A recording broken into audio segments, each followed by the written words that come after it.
கர்த்தரும் இரட்சகரும் மீட்பெருமாயிருக்கிற ஆண்டவர் இயேசு கிறிஸ்துவின் நாமத்தினாலே அவருக்கும் அன்பின் வாழ்த்துக்கள். தேவன் தாமே ஒவ்வொருவரிலும் மகத்துவமான காரியங்களை செய்து மகிமைப்படுவாராக. இந்த நாளுக்குரிய தியான வசனம் சங்கீதம் 105 அதனுடைய 14வது வசனம். அவர்களை ஒடுக்கும்படி ஒருவருக்கும் இடங்கொடாமல் என்று நாம் வாசிக்கிறோம். இஸ்ரவேல் ஜனங்களுடைய பிரயாணங்களிலே ஆண்டவராகிய தேவன் அவர்களை நடத்தின விதங்களை குறித்தும் பாதுகாத்த விதங்களை குறித்தும் இந்த சங்கீதத்திலே நாம் அதிகமாய் வாசித்தருகிறோம். ஆண்டவருடைய நாமத்தினாலே ஆண்டவர் பல நேரங்களிலே தம்முடைய ஜனத்தை தண்டித்திருக்கிறார், சிட்சித்திருக்கிறார். அவருடைய கோபத்தினாலே பல தீங்கான காரியத்தை நடப்பித்திருக்கிறார். ஆனால் மற்ற ஒருவருக்கும் தமது ஜனத்தை தண்டிக்கும்படியாகவோ சிட்சிக்கும்படியாகவோ விட்டு கொடுக்காதபடி, ஒருவருக்கும் இடம் கொடுக்காதபடி கர்த்தர் தமது ஜனத்தை காக்கிறதற்கு உண்மையுள்ள செம்மையான நல்ல ஒரு தகப்பனாக இருந்து நடத்தி வந்திருப்பதையும் நடத்தி வருகிறதையும் நாம் காண முடிகிறது. தகப்பன் தான் நேசிக்கிற பிள்ளைகளை கடிந்து கொண்டு சிட்சிக்கிறது போல கர்த்தரும் எவனிடத்தில் அன்பு கூறுகிறாரோ அவனை கடிந்து கொண்டு சிட்சிக்கிறார் என்று நாம் வாசிக்கிறோமே.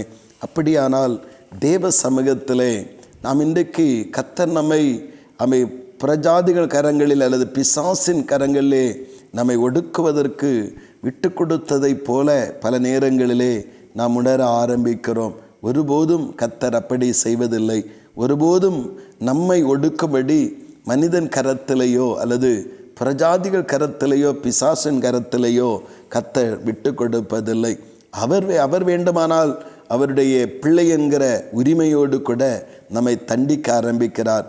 தவறுகளுக்கு பல நேரங்களில் தண்டனை பெறுகிறோம். ஆனால் நம்மை இன்னொருவருக்கு விட்டு கொடுத்து அப்படியே நம்மை வெறுக்கிற தேவன் அல்ல நம்முடைய தேவன். அதைத்தான் இங்கே வாசிக்கிறோம். பல முறை இந்த இஸ்ரவேல் ஜனங்கள் தேவனுக்கு விரோதமான காரியங்களை செய்த பின்பும் தேவன் அவர்களை பல சிட்சைகளை சிட்சித்தாலும் பிரஜாதிகளுக்கு மத்தியிலே ஜனங்கள் மத்தியிலே விட்டு கொடுக்காமல் இருந்தது போல நம்முடைய வாழ்விலும் தேவனாகிய கர்த்தர் மனிதனுடைய எண்ணங்களுக்கு நம்மை ஒப்பு கொடுக்காமலும் மனிதனுடைய யோசனைகளுக்கு நம்மை விட்டு கொடுக்காமலும் நம்மை பத்திரப்படுத்தி பாதுகாத்து இந்த பிரயாணத்தை, இந்த சீயோன் யாத்திரையை செமையாக நடத்தி மகிமைப்படுத்துவதற்கு அவர் உண்மையின் நீதி உள்ளவராயிருக்கிறார். நாம் இந்த வேத வசன தெளிவோடு கூட கர்த்தருடைய சமூகத்திலே கர்த்தர் மேலிருக்கிற மனத்தாங்கல்களை விட்டுவிட்டு தேவனோடு கூட நெருங்க ஆரம்பிப்போம். ஒருபோதும் எந்த இடத்திலும் நம்மை விட்டு கொடுக்காதவர், எந்த இடத்திலும் நம்மை மட்டுப்படுத்தாமல் நம்மை ஆண்டவருடைய இரக்கத்தினாலே கட்டி எழுப்புவதற்கு வேண்டிய சகல காரியங்களை நமக்காக அவர் செய்கிறவர். ஆனபடினாலே எந்த இடத்திலும் நம்மை ஒடுக்கும்படிக்கு ஒருவருக்கும் விட்டு கொடுக்காத அந்த மகிமை நிறைந்த தகப்பனுடைய அன்பை புரிந்து நாம் அவரோடு கூட இணைந்து முன்னேறுவோம். கர்த்தர் நம்முடைய வாழ்விலேயும் மகத்துவமான ஜெயமான நன்மைகளை இந்த வழி பிரயாணத்தில் அனுபவிக்க உதவி செய்வாராக. ஆமீன், ஆமீன். செபிப்போம். அன்பின் பரலோக பிதாவே, நல்ல இந்த காலை நேரத்திற்காக ஸ்தோத்திரப்பா. இஸ்ரவேல் ஜனங்கள் பிரயாணப்பட்டு வரும் பொழுது அவர்களை ஒடுக்குவதற்கு ஆண்டவரே எந்த மனிதனுக்கும் இடங்கொடாதபடி கர்த்தராகிய தேவன் அவர்களை பாதுகாத்தீர். ஆனால் நீங்கள் பிள்ளை என்கிற உரிமையோடு கூட பல நேரத்தில் தண்டிச்சிருக்கிறீங்க.